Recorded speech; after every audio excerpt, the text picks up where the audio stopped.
I lost my 7-year-old daughter. While I was planning her funeral, my half-brother was busy organizing his housewarming party. On the same day, he called her death unfortunate timing. My mother? She said, the invites already went out. What they didn't know, the apartment they were partying in was still legally mine. I made one call. 30 minutes later, they were crying. I never thought I'd be telling this story, but sometimes life twists so hard you need to let it out just to understand it yourself. My name's Lauren, and I'm 38 years old.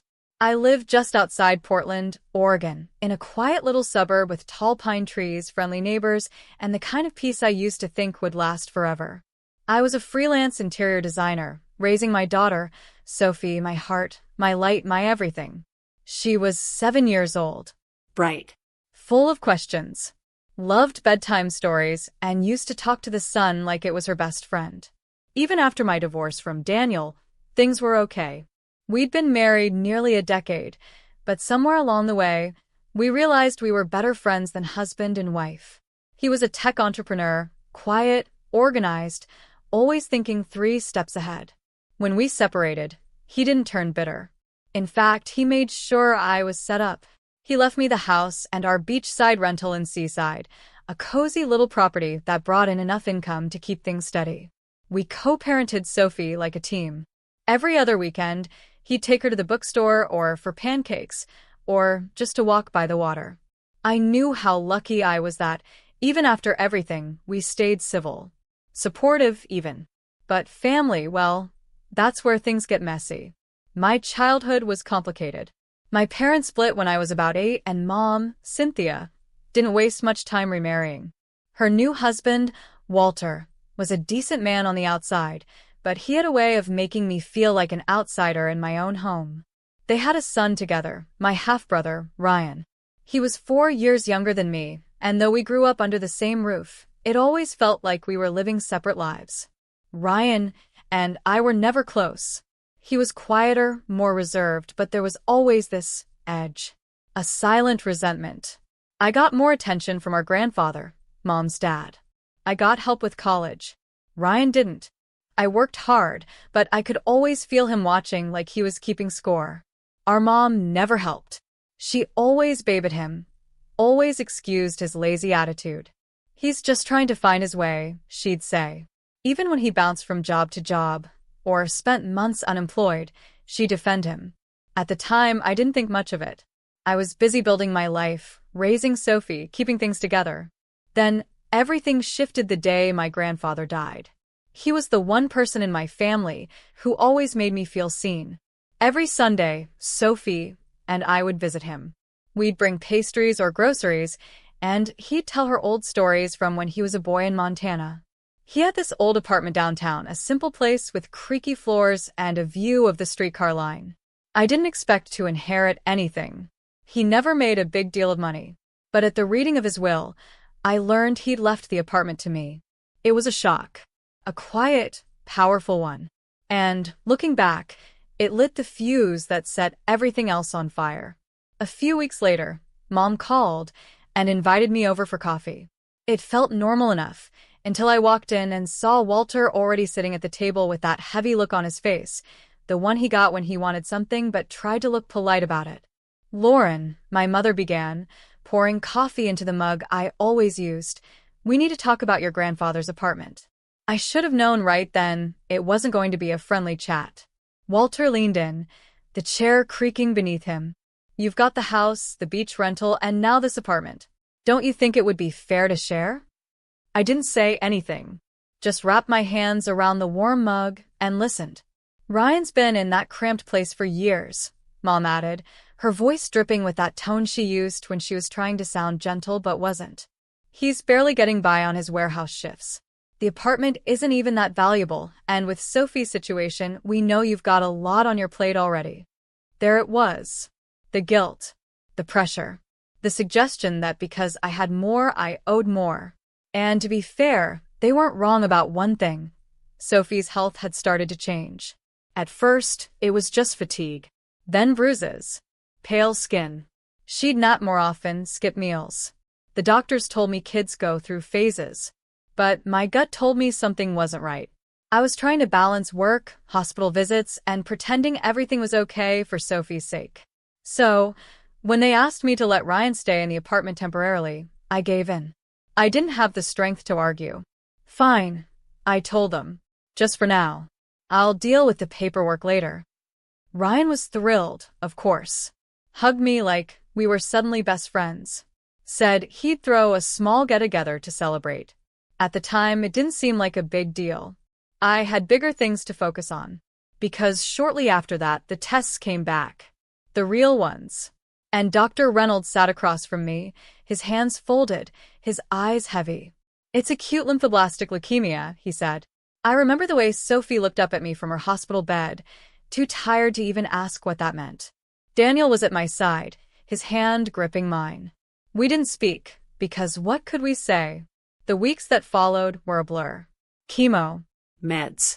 Nausea. Nights sleeping in stiff hospital chairs. I held her hand through every moment, whispering stories about our next beach trip.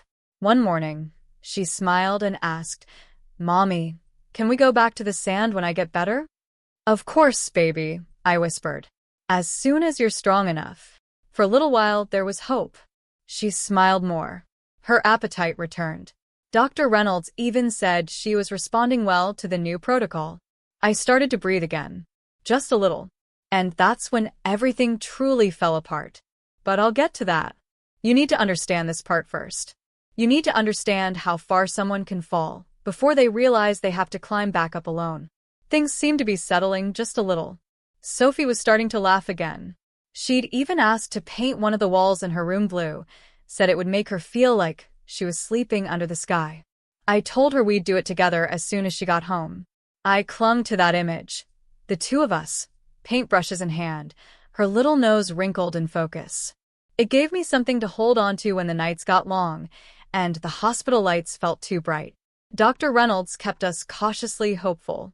Her body was responding better than they expected, and for a week or two, I let myself believe we were turning a corner. She even asked to visit the beach house again. I told her we'd go in the spring, that we'd watch the waves and collect shells and write our names in the sand.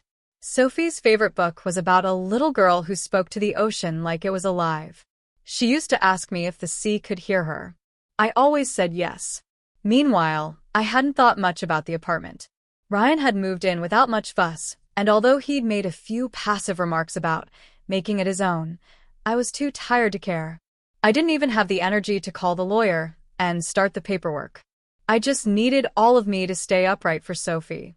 Then one afternoon while I was at the hospital, I got a text from Ryan. "Hey, just a heads up, I'm throwing a housewarming party next weekend. Invites already sent. Should be fun." No question. No consideration. Just a heads up. I stared at the screen, my mouth dry. I started to type something, but then Sophie stirred beside me, and I slipped the phone away. There were bigger things to deal with. That night, Sophie's fever came back. It wasn't supposed to. The nurses moved fast. Dr. Reynolds looked serious again. I asked him what was happening. "I want to rerun the blood work," he said. "It might just be a temporary dip, but let's not take chances." The results came the next morning. The cancer was back.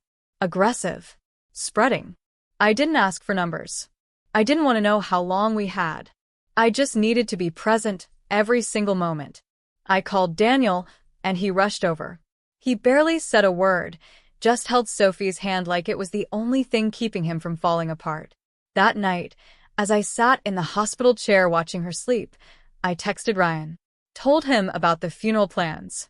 Told him Sophie was gone. I still don't know how I typed the words. My hands were shaking. 5 minutes later, he replied, "Okay." That was it. Lowercase. No punctuation. No emotion. My 7-year-old daughter, his niece, had just died, and that was all he had to say. I called Mom. I just needed, I don't know, a voice that reminded me of who I used to be before all this. A mother's comfort. Something. She answered on the third ring. "Oh, Lauren, we heard," she said. But her tone, it wasn't grief. It was distracted. Flat. I swallowed hard. "The funeral's Saturday. I wanted to make sure you and Walter could come." There was a pause. Too long. Sweetheart, we can't. Ryan's party is that day. The invites have already gone out. He's been planning this for weeks, and I promised I'd help him with setup. I blinked. Thought maybe I misheard. Mom, it's Sophie's funeral. I know, honey, but it's just unfortunate timing. You understand, don't you? We've already committed. I didn't answer. Couldn't. My throat burned. Lauren, she asked, sounding annoyed now, as if my silence was the real offense. We'll be thinking of you. I hung up. The next day, I barely slept. I couldn't eat.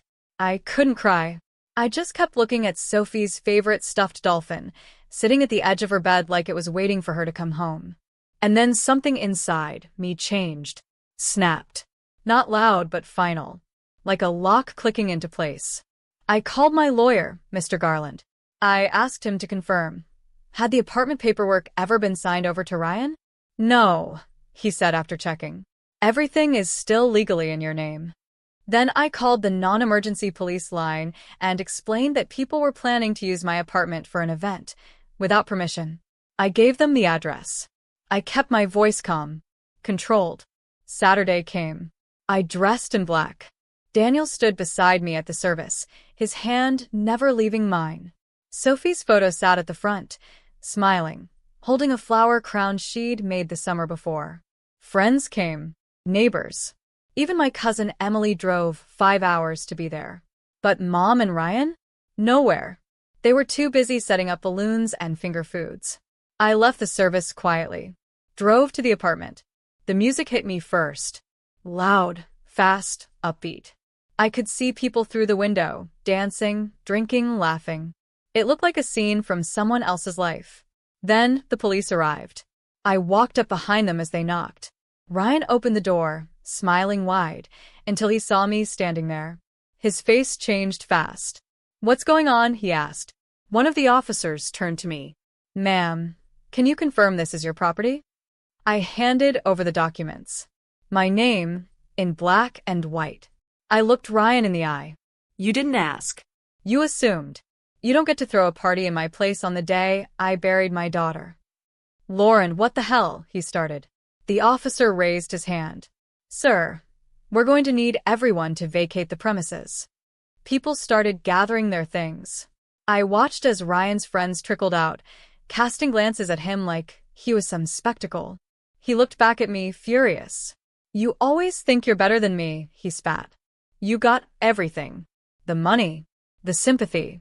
Even now, playing the grieving mother. You threw a party, I said softly, while I buried Sophie. His face twisted. He looked ready to scream, but then Mom arrived, breathless, holding a tray of deviled eggs. She took one look at the police, then at me. Lauren, she said sharply, this is childish. You chose him, I said. Over your granddaughter. Over basic human decency. You always made everything about you, she hissed. We're your family.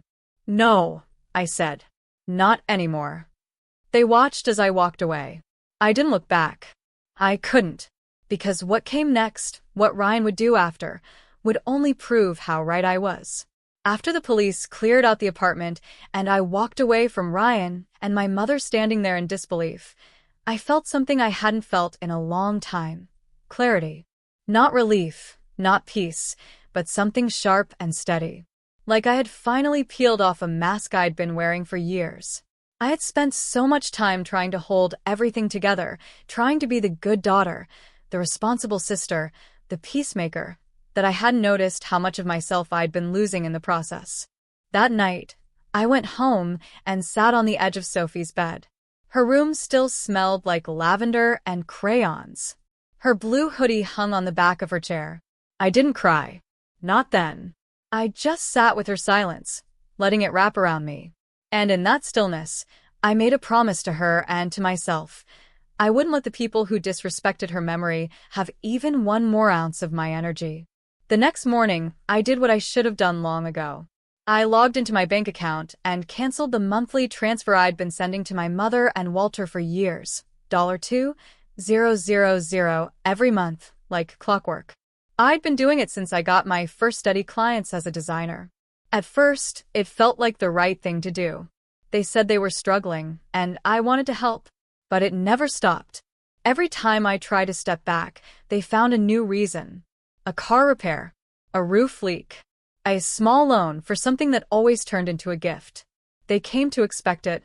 Depend on it. I also cut off the shared credit card they'd used for emergencies. I figured party decorations didn't qualify. A few hours later, the phone rang. I didn't have to look at the screen to know it was my mother.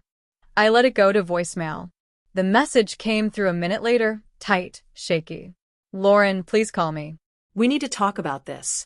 I just checked our account, and I really hope you're not doing something you'll regret." There was no apology, no mention of Sophie, just panic over money, and it only confirmed what I already knew. Later that day, I went to the apartment to make sure everything was intact. I wasn't prepared for what I found. Broken glass crunched beneath my shoes as I stepped inside. Every window had been smashed. The lamps were on the floor. The kitchen cabinets had been ripped open, their doors hanging crooked.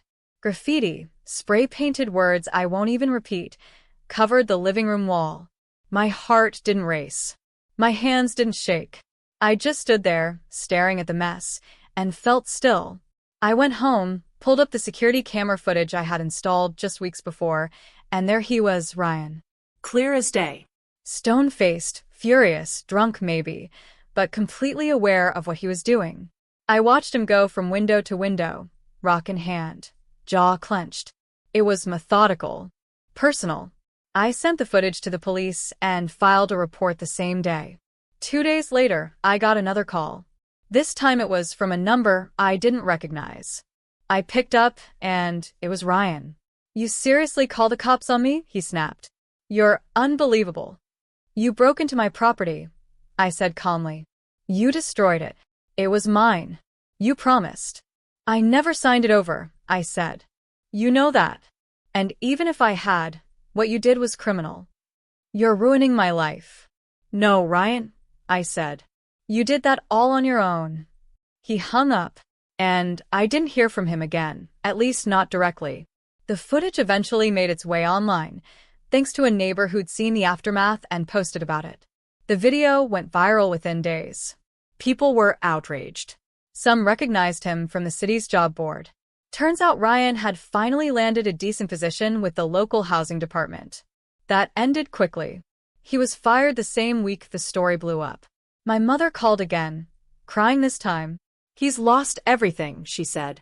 "They're saying terrible things online. He can't even go to the store without people staring. Please, Lauren, don't let this go to court." "He called my daughter's funeral unfortunate timing," I said. "He threw a party while I was burying her. And now he's facing the consequences of his own actions." "He's your brother." "No," I said. "He's not."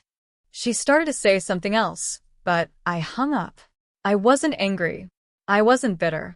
I had nothing left to give them. Not explanations, not forgiveness, not even hate. Just distance. That was the gift I gave myself. I talked to Emily, my cousin, about everything. She'd been the only one from my extended family who came to the funeral. She listened quietly, nodding, her hands wrapped around a coffee mug at my kitchen table. "You know," she said, "some people spend their whole lives drowning in guilt over family. But you saved yourself." "I just wish I'd seen it all sooner," I said. "You couldn't," she replied. "You were too busy surviving." It was true. For so long I had been in survival mode. But now? Now I was doing something else. I was healing. In pieces, slowly, quietly, but truly healing. And Sophie's love, her memory, that innocent joy she carried with her every day, became the thing that carried me forward. I didn't need revenge. I didn't need them to say sorry. I just needed peace. A few weeks after Ryan lost his job, I started getting messages from people I hadn't spoken to in years. Old classmates, distant relatives, even a neighbor who used to live down the street when I was a kid. They'd seen the story online, the video of Ryan trashing the apartment, the posts that followed. Some people reached out to show support. Others wanted the full story. But I wasn't interested in feeding gossip. I didn't need sympathy or strangers' outrage on my behalf. I just wanted space to breathe again. Therapy helped more than I ever thought it could. I started seeing Dr. Kessler, a gentle, sharp woman with kind eyes and a quiet strength. Our first few sessions were mostly silence, me trying to find the words to describe everything without falling apart. But she didn't rush me. When I finally did start talking about Sophie, about my family, about that moment I stood outside the apartment watching the police go in, Dr. Kessler listened like every word mattered. I keep wondering, I told her once, how I didn't see it all sooner. How I let them keep taking from me. She nodded. Because you believed in the idea of family. And sometimes, believing in something that much blinds you to what it actually is. That stuck with me. For months, I kept things quiet. I focused on my work again, slowly easing back into design projects. I took on smaller clients at first, nurseries, home offices, a bookstore renovation that felt oddly healing. Emily helped where she could, even set up a reading corner at her own bookstore in Sophie's memory. It was filled with her favorite titles, a little sign overhead that said Sophie's Stories in bright purple letters. I cried the first time I saw it, but not out of pain. Out of love. My mother didn't stop trying. She sent emails, Cards. even left a voicemail on my birthday, pretending nothing had happened. Hope you're doing well, sweetheart. We're thinking of you. Let's talk soon. It was surreal, the way she could pretend everything hadn't burned down. Like I was just being dramatic, like it was all a misunderstanding. But I didn't answer. I didn't return the calls or respond to the letters. I didn't need to. I think what hurt me the most wasn't what they did. It was how little they seemed to care afterward. The absence of remorse. The way my mother prioritized Ryan's party over Sophie's funeral and then acted like it was a scheduling conflict. That wasn't a misunderstanding. That was a choice. Eventually, Ryan reached out again. Not to apologize, but to ask for help. I've got no job, no place to stay. Mom and Walter are struggling. I know things got messed up, but can't we move on already? No greeting. No recognition of what he'd done. Just an ask. I didn't even respond. One night, I visited the beach house. It was early spring, still chilly, but I needed the ocean. I stood there with my coat zipped up to my chin, watching the waves roll in, imagining Sophie running along the sand like she used to. She loved this place. Said the ocean sounded like music only kids could hear.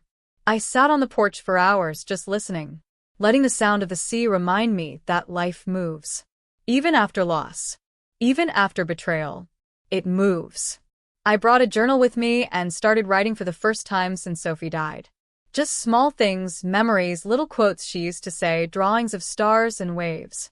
It felt like stitching a piece of myself back together. In one entry, I wrote, "Some bridges are meant to burn. Not out of anger, but because what's on the other side was never safe to begin with." That's how I see it now. Not as revenge. Not even as justice. Just truth. There was no final confrontation, no dramatic ending. Just distance. Silence. Healing. I still visit Sophie's grave every week. I bring fresh daisies, her favorite. Sometimes I read to her. Sometimes I just sit. I tell her what I'm working on, how the bookstore corner is always full of little readers, how Daniel still calls every week just to check in.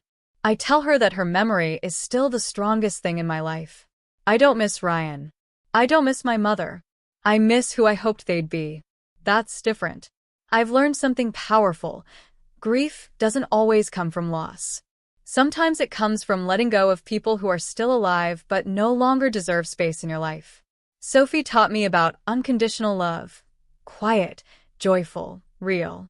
My family taught me about the opposite. And I chose her. That's what I carry with me now. Not their voices. Not their absence. Just her. Always her.